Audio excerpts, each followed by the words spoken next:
بشر أخاك، أدخل السرور عليه.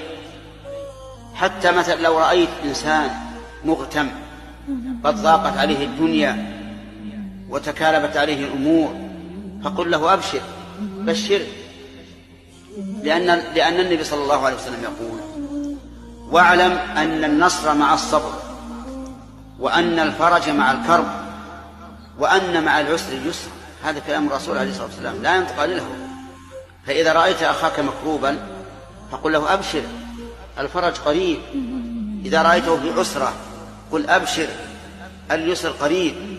وكما قال ابن عباس رضي الله عنهما قال: لن يغلب عسر يسرين، لن يغلب عسر يسرين. أدخل السرور على أخيك المكروب، قل له انتظر الفرج. كلما اشتدت الأمور فانتظر الفرج. ربما تكره النفوس من الأمر له فرجة كحل العقال. المهم أن الإنسان ينبغي له أن يدخل البشرى والسرور على إخوانه حتى يفرحوا وينشطوا ويؤملوا وينتظروا الفرج. وينبغي للإنسان أن يكون متفائلا مستبشرا بالخير، وأن لا يرى الدنيا أمامه كالحة مظلمة فيستحسر ويقنط.